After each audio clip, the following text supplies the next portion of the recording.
اخلاص، یہ مسلمانوں کے بچے کو یاد ہے، اللہ تعالیٰ سب کو ہدایت دے۔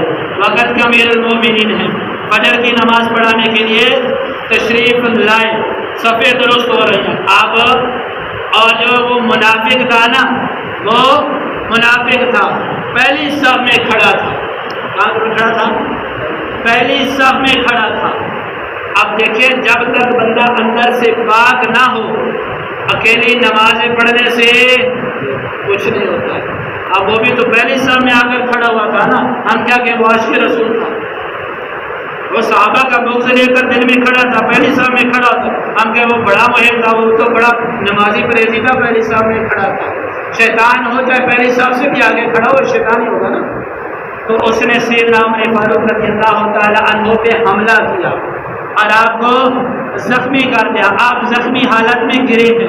آپ کا بیٹا آگے بڑھا، آپ نے فرمایا پہلے نماز مکمل کرو، بعد میں میرا خیال کرو۔ انہوں نے کیا فرمایا؟ پہلے نماز مکمل کرو، نماز کے بعد میرا خیال کرنا۔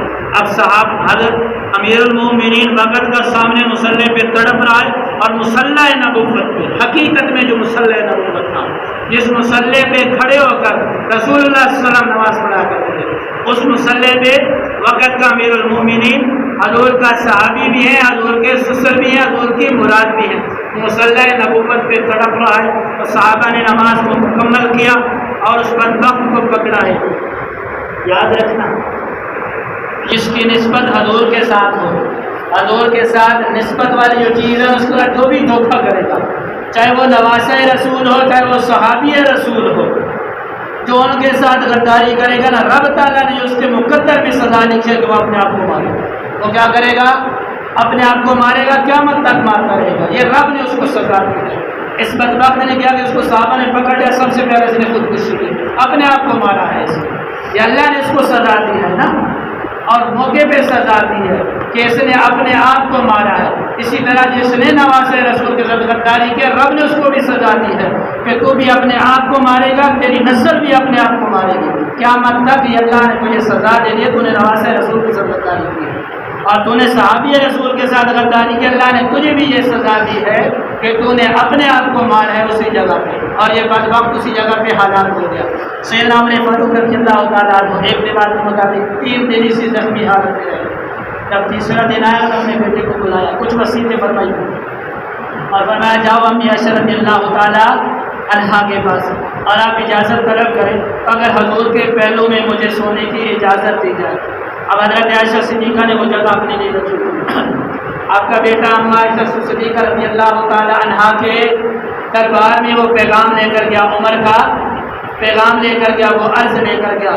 تو عائشہ صدیقہ رضی اللہ تعالیٰ عنہ نے فرمایا تھا کہ وہ جگہ تو میں نے اپنے لیے رکھی ہوئی تھی، اپنے قبر کی جگہ تھی کہ میں نے حضور کے پہلو میں آرام کرنا تھا، لیکن عمر کا پیغام آ گیا، عمر تیری اسلام کے لیے اتنی قربانیاں میں تجھے نہ نہیں کر سکتی۔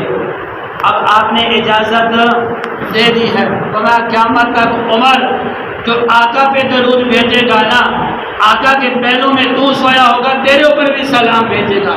اگر سلام نہیں نہ بھیجے گا جب تیرا دشمن ہوگا، وہ میرے محبوب کا بھی دشمن ہوگا، یا آ بھی نہیں سکے گا، وہ یہاں پر آ بھی نہیں سکے گا۔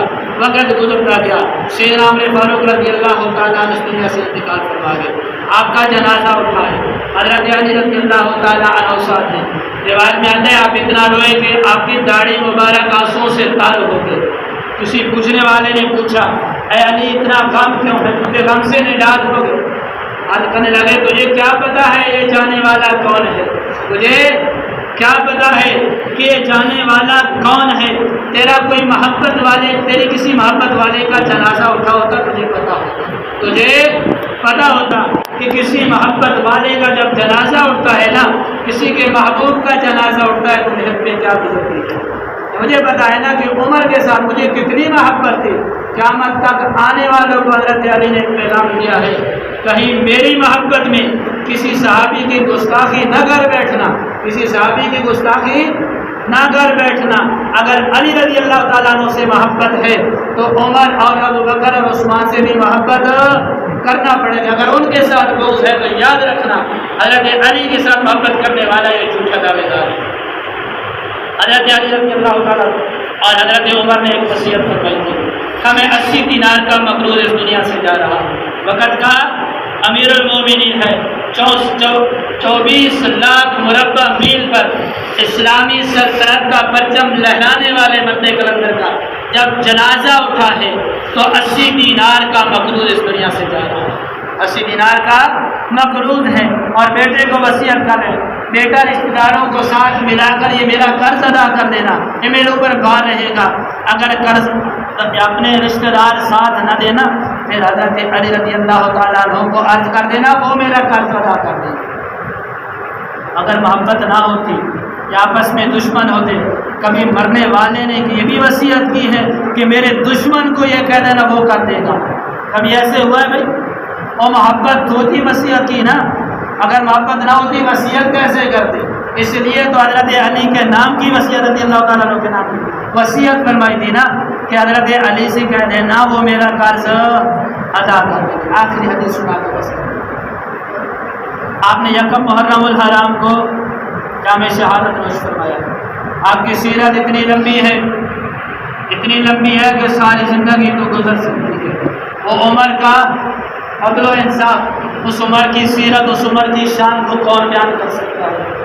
جس نے حضور کے چہرے کو دیکھا اس کی ایک آنکھ کی کوئی سیرت بیان نہیں کر سکتا، کوئی شان بیان نہیں کر سکتا۔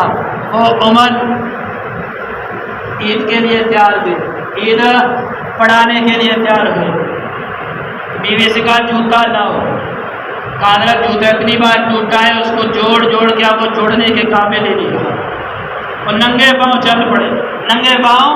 وقت کا امیر المومنین ہے، لوگوں کو عید پڑھانے کے لیے جا رہا ہے اور پہننے کے لیے جوتا نہیں ہے اور ننگے پاؤں جا رہا ہے، تو آپ کی بیوی کہنے لگی لوگ کیا کہیں گے؟ ہم نے فرمایا جب عمر کے دل میں یہ خیال آ گیا نا کہ لوگ کیا کہیں گے، اس دن عمر نہیں رہے گا۔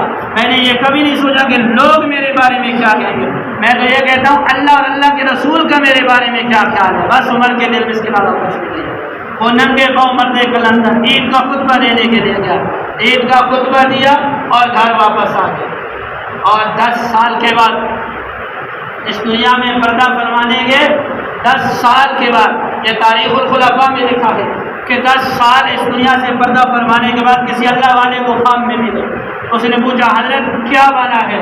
اور عمر جیسا جلیل انسان جس نے عدل و انصاف کی مثال قائم کر دی ہے، عرب کی زمین پہ زلزلہ یا درہ مار کے فرمایا کیا تیرے اوپر عمر عدل نہیں کرتا کہ تو ہل رہی ہے؟ 1450 سال گزر گئے عرب کی سرزمین پر دوبارہ زلزلہ نہیں آیا، وہ ایسا عادل حکمران 10 سال کے بعد اللہ والے کو خواب میں ملے، فرمایا حضرت کیا بنا ہے؟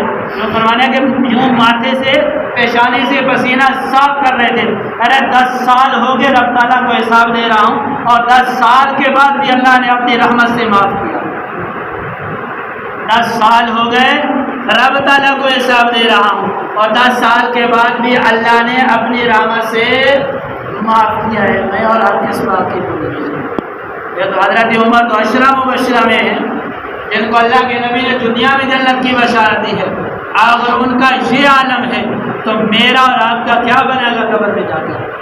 ہمارے پاس کوئی ایسی، وہ کہتے ہیں نا کہ کدڑ سنگھی کوئی ایسی ہے کہ ہم جائیں گے ہمیں بغیر پوچھے؟ دیکھیں ہم حضور کی امتی ہیں، ہمارے اس بات پر ایمان ہے، ہمارا کامل یقین ہے کہ حضور کا کلمہ پڑھنے والا ضرور جنت میں جائے گا، یہ ہمارا کامل ایمان ہے، الحمدللہ اس پر ہمارا یقین ہے۔ لیکن اللہ اور اللہ کے رسول کے فرمان پر بھی ہمارا یقین ہے نا، کیونکہ اللہ نے قرآن کے اندر فرمایا کہ حساب ہوگا، جو فیل ہوگا اس کو جہنم میں جانا پڑے گا، اگر وہ اپنے فضل سے سب کو بھیج دے تو کوئی پوچھنے والا نہیں ہے، لیکن رب کا ایک قانون ہے، قانون قدرت ہے کہ ہم نے حساب دینا ہے، تو اس پر بھی تو ہمارا یقین ہے نا، تو اس کے لیے ہم نے تیاری کیا کی ہے؟ کیا میرے سمیت ہم سب اس بات کے صحابی نے پوچھا یا رسول اللہ قیامت کب آئے گی؟ فرمایا تو نے قیامت کے لیے تیاری کیا کی ہے؟ تو نے قیامت کے لیے تیاری کیا کی ہے؟ تو نے مرنے کے لیے تیاری کیا کی ہے؟ کیا ہم سب مرنے کے لیے تیار ہیں؟ اتنی ہم نے تیاری کی ہے کہ اللہ کے رسول کے سامنے ہم کھڑے ہو سکیں گے؟ کبھی ہم نے سوچا ہے بھائی؟ تو ہم سب کو اس پر غور و